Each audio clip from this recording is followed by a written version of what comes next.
Hello everyone. Now we are going to see the structure of molecular level of molecular study of your DNA at molecular level. मतलब अपने को DNA बना कैसे है वो चीज अपने को देखने की। DNA, RNA, प्रोटीन्स, इनके बारे में भी पूरा चैप्टर डील करने वाला है। हमने डीएनए की डिस्कवरी कैसे हुई और कुछ एक्सपेरिमेंट्स देखे थे जिनके थ्रू ये कंफर्म हुआ how DNA is the final genetic material in all living organisms. Okay, now let's study the structure of DNA. Already this bit has been completed in 11th. Okay, इसके लिए इसका ज्यादा discussion मैं बताने वाला नहीं हूँ, स्टेट बोर्ड में भी ज्यादा नहीं है, लेकिन इसका रिप्लिकेशन वगैरह, ट्रांसक्रिप्शन वगैरह इन कंसेप्ट्स में हमको यूज होने वाला है. तो आपको structure of DNA, structure of RNA, types of DNA, types of RNA बात पता होनी चाहिए. So I am completing this part first. Okay, now what is DNA and RNA? So DNA and RNA are the two types of nucleic acids. They are the genetic materials. DNA is the genetic material in most of the organisms like human being, most of the all eukaryotes, and RNA is the genetic material in some viruses like plant viruses, TMV, tobacco mosaic virus, HIV, human immunodeficiency virus. Okay, अभी जो DNA RNA बनने वाले किस चीज से? So DNA is deoxyribose nucleic acid, deoxyribonucleic acid, and RNA is ribose nucleic acid. तो अपन DNA की बात करते हैं, आरएनए का मैं अलग से बीट लेने वाला हूं. So DNA, RNA both are made up of nucleotides. They are the polymers of nucleotides, made up of nucleotides. Nucleotides consist of BSP, that is base sugar plus phosphate group. आपका chemistry में biomolecules chapter में हो गया वाला ये bit. Still I am revising it. आपको fast देखने का, अपने को ज्यादा डील नहीं करने का स्ट्रक्चर में, लेकिन ये आना ही चाहिए. इसका मतलब ये मत समझो कि ये नहीं करे तो चल जाएगा. आपको ये नहीं आएगा तो आगे के बिट समझेगा नहीं, रिप्लिकेशन वगैरह समझेगा नहीं. Okay, so DNA is made of nucleotides. Each nucleotide consist of a pentose sugar having 5 carbons, carbon 1 2 3 4 and 5 carbons, out of which 4 carbons are present in ring and 5th is present outside the ring. Here the ring is joined by oxygen. Oxygen से जुड़ गया रहता. Okay, this 5th carbon is having a phosphate group PO4, and that phosphate group is from phosphoric acid H3PO4 रहता. H3PO4, this is phosphoric acid. Phosphorus की valency रहती 5, तो 1 2 3 4 और 5. So it forms bond like this, OH OH और OH. तो इनमें से फिर ये बॉन्ड ओपन कर लिए तो यहाँ पे ऑक्सीजन ओपन हो जाता. So this oxygen forms bond with this carbon number 5. यहाँ पे फॉस्फेट ग्रुप अटैच है. Okay, this hydrogens are also removed. They form negative charge here on the DNA. They form negative charge on this phosphate group. Hydrogen निकल गया तो negative charge आ जाता. Thus, this is the phosphate group here at C5 position of carbon atom, and at C1 position you will find the nitrogen base. Nitrogen base is attached here. Okay, अब C2 position पे जो carbon है, this carbon is without oxygen, it is deoxygenated. अगर मैं ribose sugar का structure निकालूं, this is ribose sugar. What is ribose sugar? It is a pentose sugar having 5 carbons. Okay, आपका biomolecules में हो गया है. So यहाँ पे 5 कार्बन रहते हैं, C1, C2, C3, C4 और C5. Okay, यहाँ पे 5th जो सेकेंड कार्बन है इस पे OH ग्रुप रहता और यहाँ पे H ग्रुप रहता. So it becomes your CHOH condition. तो ये हो जाता तुम्हारा राइबोस. इसमें ऑक्सीजन प्रेजेंट रहता C2 पोजीशन पे. लेकिन अगर मैंने यहाँ से ऑक्सीजन निकाल दिया तो ये बन जाएगा CH2 बन जाएगा, क्योंकि वहां पे से ऑक्सीजन गायब है. ओके, ऑक्सीजन निकल गया. It will be your deoxyribose sugar. Deoxyribose. अगर राइबोस का फॉर्मूला देखेंगे C5H10O5. This is ribose sugar. जितने कार्बन उससे डबल हाइड्रोजन और उतने ही ऑक्सीजन. कार्बन जितने ऑक्सीजन. जैसे कि ग्लूकोज का फॉर्मूला क्या रहता है? C6H12O6. Formula NCnH2nOn. ये नॉर्मल फॉर्मूला रहता है शुगर्स का, पॉलीसैकेराइड अपने मोनोसैकेराइड्स का. तो N is equal to number of carbon. तो अगर 5 कार्बन है तो उससे डबल हाइड्रोजन रहेंगे और उतने ही ऑक्सीजन रहते. This is general formula of ribose. 5 carbon sugar, pentose sugar. 5 carbon वाली शुगर पेंटोस. ओके, लेकिन वो हो गया ऑक्सीजनेटेड राइबोस शुगर, क्योंकि उसमें जितने ऑक्सीजन है, ऑक्सीजन उतने ही जितने आपके carbon.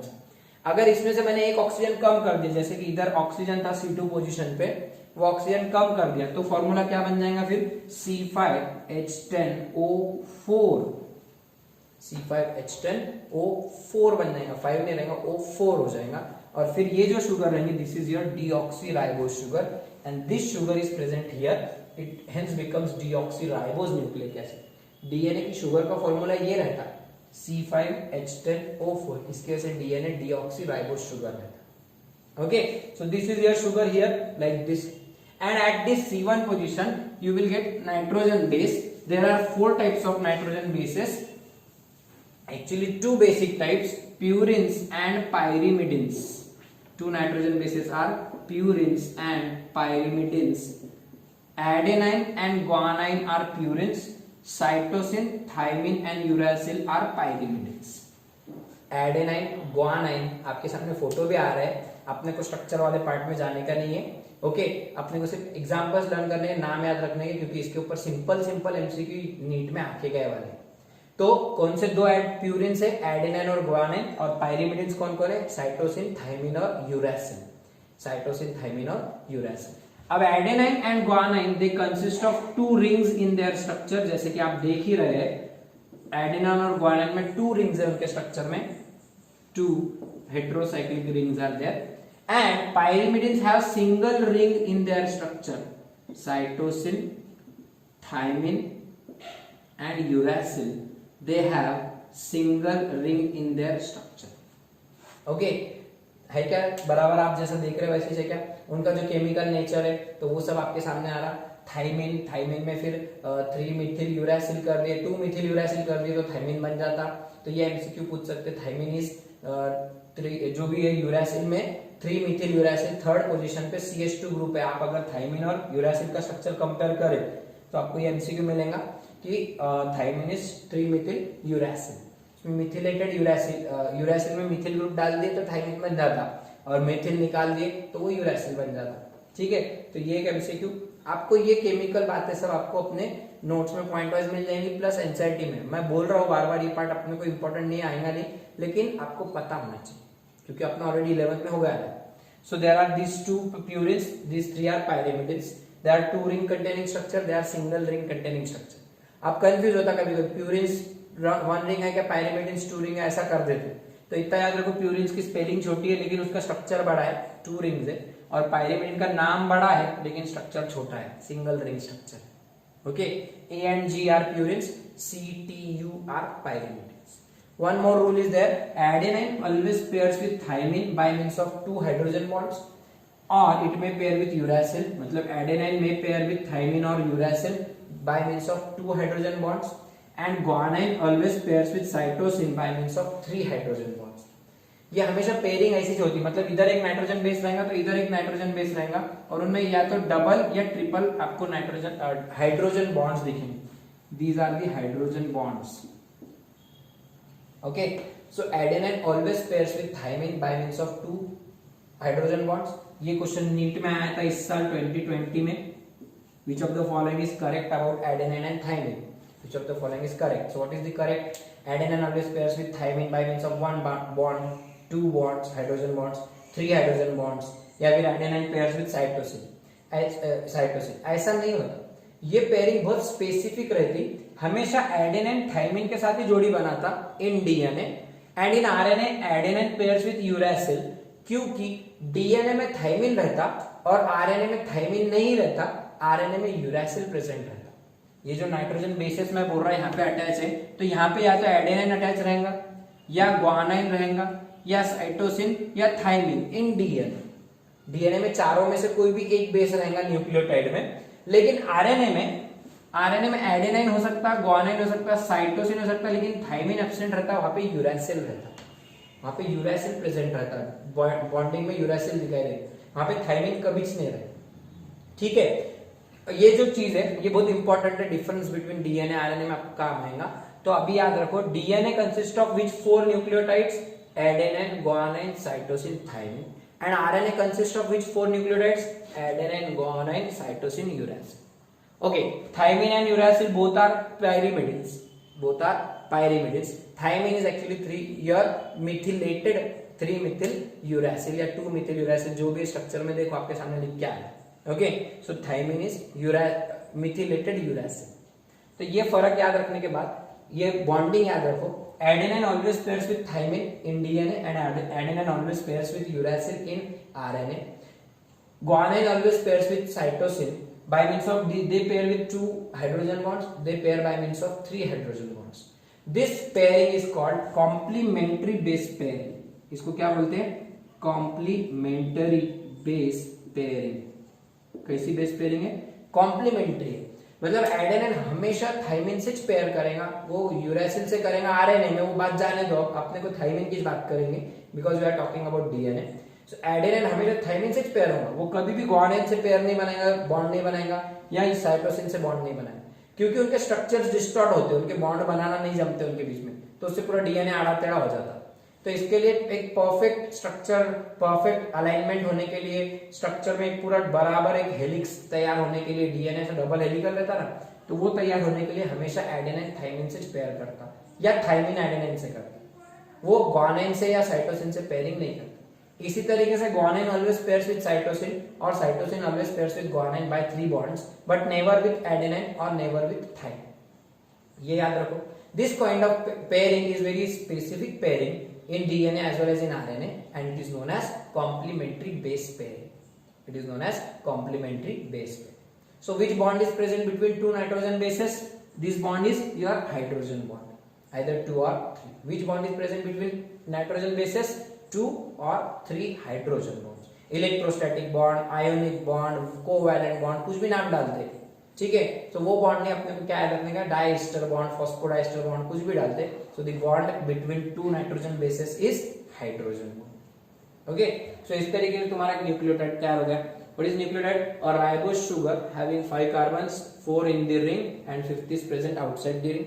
At 5th position, C5 position of carbon, phosphate group is attached. It is H3PO4, in which H3 are removed and it gets negative charge. Hence, DNA is negatively charged molecule. Hence, DNA is negatively charged molecule. DNA is negatively charged molecule. याद रखो, what is the charge on DNA? Positive charge, negative charge, neutral charge, any of these. So DNA is always a negatively charged molecule. रट्टा मार लो, दिमाग में बिठा लो. DNA पे charge negative. Acid है क्या बेस है? एसिड नाम में છે. DNA is deoxyribose nucleic acid, so it is negatively charged acid. It is negatively charged acid because it has phosphoric acid in its structure. Phosphorus is present here. मैंने पिछले lecture में बोला था Harshi chase में तुमको, phosphorus is present in DNA. Sulphur है क्या कहीं पे? यहाँ पे सल्फर कहीं भी नहीं रहता. इवन नाइट्रोजन बेसिस में भी तुमको सल्फर नहीं मिलेगा. ये तो शुगर है, इसमें कार्बन, हाइड्रोजन, ऑक्सीजन ही रहता. So sulfur is not present in DNA, it is present only in proteins. Okay, so this is pentose sugar, phosphate group, and nitrogen bases are of 2 types, purines, pyrimidines, like this. They always form complementary pairing known as complementary base pairing. Adenine pairs with thymine by double bond, guanine pairs with cytosine by means of triple hydrogen bonds. Okay, so this is about your nucleotide. This is the formation of nucleotide. When sugar and nitrogen base. देखो अभी क्या लिखा अपने? Nucleotide. What is nucleotide? Base plus sugar plus phosphate group. लेकिन when base plus sugar is present, मतलब इतना ही base, sorry this is base, इनमें से कोई भी एक ले लो, जैसे कि एडेनाइन ले लिए, इनमें से कोई एक ले लो. So base is attached to sugar, it forms nucleoside. It forms nucleoside. What is nucleoside? When sugar is attached to only base, उसको phosphate group मत लगाओ यहाँ पे. This is your nucleoside. And if you add phosphate group to it, it will become nucleotide. Therefore, nucleotide is equal to nucleoside plus phosphate group. बराबर है क्या? ये इतने में, मतलब न्यूक्लियोसाइड में फॉस्फेट ग्रुप ऐड कर ली तो न्यूक्लियोटाइड में. सो बड़ा कौन है? टाइड बड़ा है और उसमें साइड छोटा है. साइड में फॉस्फेट ग्रुप ऐड कर दिया, मतलब C5 पोजीशन पे फॉस्फेट ग्रुप लगा दी, तो तुम्हारा न्यूक्लियोटाइड बन जाता। Okay, so this is your formation of nucleotide. अब ये न्यूक्लियोटाइड को रिपीट करने का और अपना डीएनए डबल स्ट्रैंडेड कैसे तैयार होता। So DNA is double stranded anti parallel molecule, मतलब क्या, दो स्ट्रैंड्स रहते हैं डीएनए में। अब मैं देखो एक न्यूक्लियोटाइड निकालना है इससे, दिस इज शुगर, ये C1 पोजीशन। अब मैं बार बार पोजीशन नहीं लिखूंगा, डायरेक्टली नाइट्रोजन बेस एडेनिन लगा दिया, यहाँ पे ऑक्सीजन, ये ऊपर गया C5, पांचवा कार्बन ये है पॉइंट पे, ये नहीं है पांचवा, ये पहला, दूसरा, तीसरा, चौथा, पांचवा, और इसको फॉस्फेट ग्रुप अटैच कर रहा मैं, और उसको सिंपली ऐसा डिनोट करा सर्कल से, this is H3PO4 actually. Okay, so ये होगा एक न्यूक्लियोटाइड का नोटेशन, पूरा सिंबल होगा अपने डीएनए का। Okay, nucleotide. दूसरा न्यूक्लियोटाइड उसके नीचे रखो, इसको थाइमिन लगा देंगे और इधर से फॉस्फेट ग्रुप। तीसरा उसके नीचे रखो, चेन ऑफ न्यूक्लियोटाइड्स तैयार करने की, इधर से ग्वानाइन, कुछ भी रख सकते तुम। और चौथा और एक ले लो, cytosine. So these are the 4 nucleotides, they are placed one above the other. But उनमें कोई चैन बना लेगा, बॉन्ड बना लेगा, जुड़े लेगा एक दूसरे से नहीं। So simply form one bond, the bond between this phosphate group and this C3 carbon, ये थर्ड कार्बन है, वैसे ही देखो ये 1 2 3, so ये थर्ड कार्बन के साथ में एक बॉन्ड बना, इसके C5 के साथ बना, ये इसका C5 हो जाएगा, ये इसका C5 हो जाएगा, इसका C5 इधर है, राइट। तो phosphate group forms bonds, two bonds, this bond is known as ester bond। ये बॉन्ड को कौन सा बॉन्ड बोलने का, ईस्टर बॉन्ड, क्योंकि शुगर का जब कोई फॉस्फोरस वगैरह के साथ में बॉन्ड बनता है सोडियम वगैरह के, तो उसको अपन ईस्टर बॉन्ड बोलते हैं, राइट। तो शुगर का एखादे फॉस्फोरस वगैरह मॉलिक्यूल के साथ जब बॉन्ड बनता तो वो ईस्टर बॉन्ड रहता। सो this is one ester bond with C5 position of one sugar, phosphate group forms one ester bond with C5 carbon of one sugar and C3 carbon of its adjacent sugar. This is also ester bond, क्योंकि phosphorus का sugar के साथ, phosphorus का sugar के साथ, समझ रहा क्या है।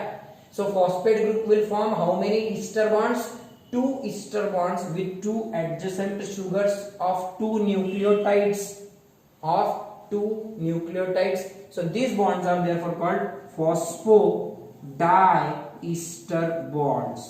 इनको कौन से बॉन्ड बोलते हैं, phosphodiester bonds, phosphodiester bonds।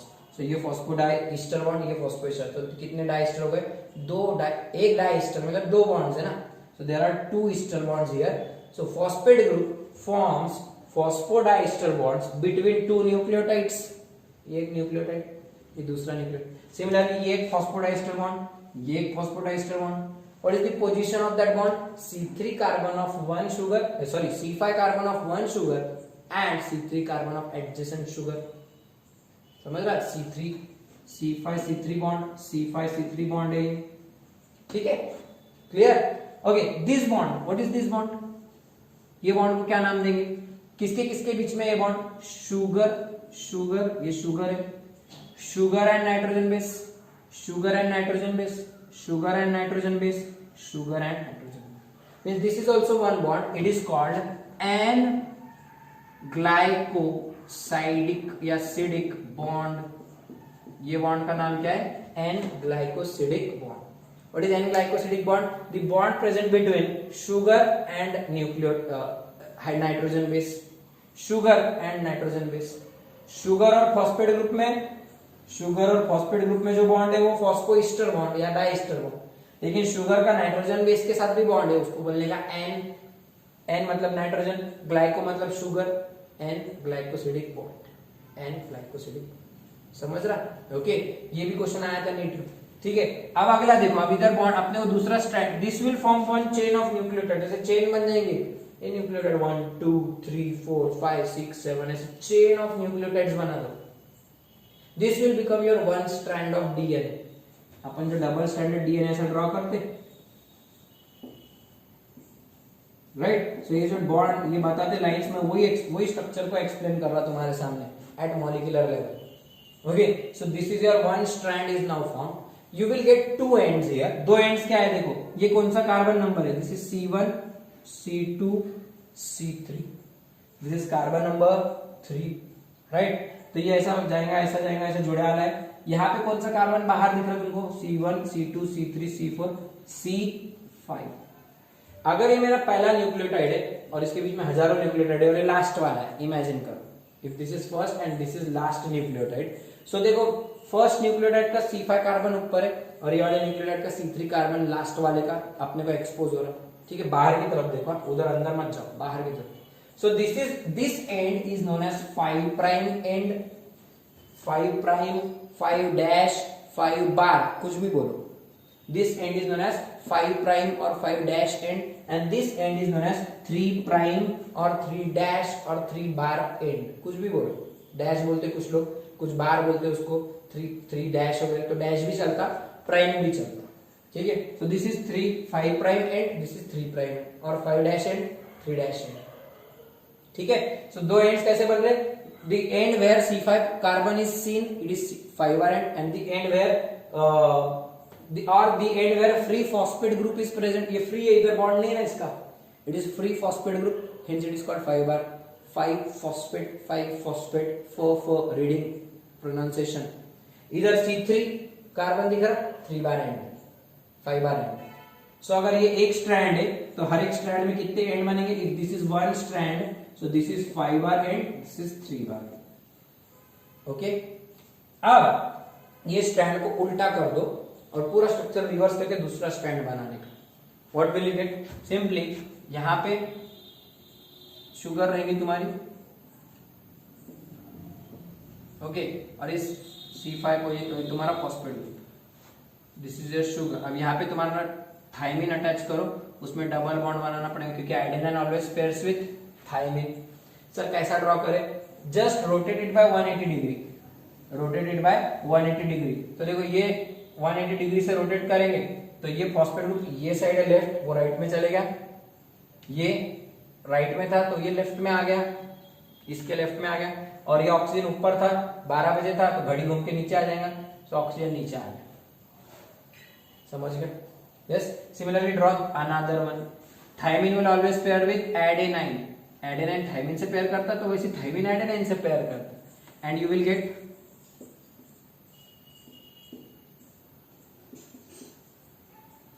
either guanine always pairs with cytosine,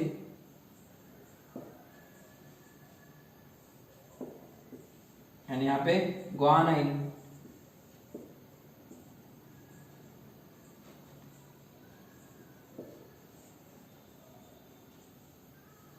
और फॉस्फेट. ओके, अगेन अब बॉन्ड्स देखो कैसे आएंगे, ये C1, C2, C3, C4, C5, ये 1 रहेगा क्योंकि 1 पोजीशन पे नाइट्रोजन बेस अटैच रहता. इधर भी देखो C1, C2, C3, C4, C5 बाहर जाना चाहिए. बच्चे ये लाइन ड्रॉ करना भूल जाते, याद से ड्रॉ करो, स्टेट बोर्ड में मार्क्स जाते ये लाइन ड्रॉ नहीं करे. कुछ होशियार बच्चे क्या करते, हाँ यहाँ पे फॉस्फेट ग्रुप डायरेक्ट जोड़ देते, डायरेक्ट जोड़ देते. ये गलती करेंगे तुम्हारे मार्क्स जाएंगे, और तुम्हारे को इवन डायग्राम बेस्ड क्वेश्चंस आएंगे ना तो ये गलती करानी रहती.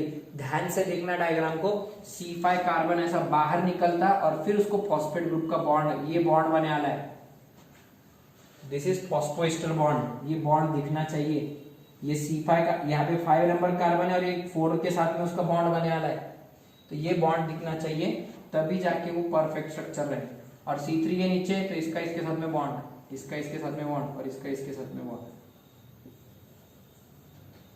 थोड़ा सा उधर बराबर में लेवल में निकाले, मस्त सिस्टमेटिक. अब देखो तुमने स्ट्रैंडिज उल्टा कर दिए तो देखो 5 बार एंड में नीचे चलेगा, इधर 5 बार एंड इधर आ जाएगा, और इधर ये 3 बार, ये 1 2 3, तो ये 3 बार एंड हो जाएगा, ये 5 बार एंड हो जाएगा. तो अपना स्ट्रैंड देखो कैसा बना, उल्टा हो गया. क्या पैरेलल तो है लेकिन उल्टे हो गए. So this is called anti-parallel strand. Those strand कैसे, they are said to be anti-parallel and they have opposite polarity, opposite poles है उसको. Here if it is 5 prime end, so therefore it will be your 3 prime, and here if it is 3 prime, it will be your 5 prime. Why this is arrangement is, why such arrangement is there? Those ऐसे double ऐसे क्यों नहीं है sir, parallel क्यों नहीं है, anti-parallel क्यों है? तो इसका रीजन इसकी बॉन्डिंग में है। ये जो एडेनाइन और थाइमिन है, तो ये जो बॉन्ड बनाते दो बॉन्ड है, ठीक है। तो एडेनाइन और थाइमिन अगर सीधे सीधे रखे तो स्ट्रक्चर में डिस्टॉर्शन आता। एडेनाइन में दो रिंग रहते, एडेनाइन में दो रिंग रहते, ओके, और थाइमिन में एक ही रिंग रहता, ठीक है। तो ये जब अगर सीधे सीधे रख दिए तुमने तो स्ट्रक्चर ऐसा बड़ा हो जाता, ये वाले न्यूक्लियोटाइड्स दूर दूर चले जाते, तो हाइड्रोजन बॉन्ड नहीं बन पाता। तो इसके लिए क्या होता, थाइमिन को घुमा के रखना पड़ता। तो थाइमिन जब घूमेगा तो थाइमिन के घूमने के साथ शुगर भी घूम जाएंगी, फॉस्फेट ग्रुप भी घूम जाएगा, इसकी वजह से फिर नीचे वाले का भी वही चीज घूम जाएगा। सेम गुआनाइन साइटोसिन का होता। तो ये बॉन्ड्स, ये जो हाइड्रोजन बॉन्ड बनाने के, अपने को हाइड्रोजन बॉन्ड बनाने के लिए जो कंडीशन होना मुझे, तो उसके लिए कंडीशन क्या चाहिए, एक स्ट्रैंड ऐसा होना चाहिए तो दूसरा स्ट्रैंड नीचे की तरफ गया रहना चाहिए। So for proper alignment, for proper bonding, for proper angle making, we will need this kind of arrangement. One strand is a forward strand, one is backward or downward strand. Therefore, the two strands of DNA are anti-parallel, so that proper alignment, proper distance can be maintained, dimensions can be maintained. Okay, so this is about your double strand and the formation of DNA. ठीक है।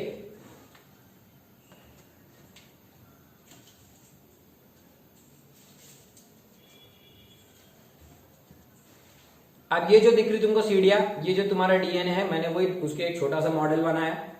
Third class है, मुझे मालूम है कैसा भी होगा, but simple है, समझने के लिए अच्छा है। तो आपके सामने जो दो स्ट्रैंड दिख रहे हैं, तो अगर मैं sugar phosphate backbone, sugar phosphate backbone, this is sugar phosphate, तो मैं उसको देखो कितना सिंप्लीफाई करके ड्रॉ करके बताता। शुगर फॉस्फेट बैकबोन, ये शुगर फॉस्फेट की लाइन है, और ये जो है, ये पायरिया जो दिख रही, ये तुम्हारे हाइड्रोजन बॉन्ड्स बिटवीन न्यूक्लियोटाइड्स है। तो ये शुगर फॉस्फेट बैकबोन, यहाँ पे शुगर है, ये फॉस्फेट ग्रुप का बॉन्ड है, यहाँ पे फॉस्फेट ग्रुप, यहाँ पे शुगर, सेम इधर शुगर फॉस्फेट ग्रुप शुगर। सो उसको ऐसा बीट से या फिर मोती वगैरह से डिनोट करने के बदले मैं स्ट्रेट लाइन से डिनोट कर रहा। So if this is a ladder, if this is a ladder of DNA, so in this ladder you will get the main woods, ये जो लकड़ियां हैं मेन इधर की, so these are the main strands, they will represent sugar phosphate backbone, and the actual steps of your ladder, they represent the hydrogen bonds between nitrogen bases. So these lines represent your sugar phosphate backbone, and these steps represent the hydrogen bonds between nitrogen bases. तो इसके ऊपर से आपको दो MCQ frame होते हैं, उनको बताने के लिए मैंने आपको ये पूरा मॉडल तैयार किया है।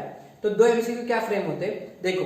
अब ये जो है, यहाँ पे एक शुगर है, यहाँ पे इसका नाइट्रोजन बेस है, और यहाँ पे शुगर, ये नाइट्रोजन बेस, यहाँ पे इसका फॉस्फेट ग्रुप, यहाँ पे इसका फॉस्फेट, ये अगली शुगर, इनके बॉन्ड्स, ये उनके नाइट्रोजन बेस एडेनाइन थाइमिन, और इधर गुआनाइन साइटोसिन, ठीक है। ऐसा एग्जांपल लिए तो देखो बॉन्ड्स कितनी जगह बन रहे हैं। This is one nucleotide, this is second nucleotide, okay. Similarly इसका फॉस्फेट ग्रुप ऊपर है, इसका नीचे है, और इसका नीचे रहेगा फॉर एग्जांपल, ठीक है। This is second next nucleotide, this is another nucleotide, okay. इसका बॉन्ड, इसका फॉस्फेट ग्रुप ऊपर है। सो ये एक न्यूक्लियोटाइड है, ये एक न्यूक्लियोटाइड, ये एक न्यूक्लियोटाइड, ये एक न्यूक्लियोटाइड। तो न्यूक्लियोटाइड्स के बीच में यहाँ पे अलग अलग जगह बॉन्ड बना।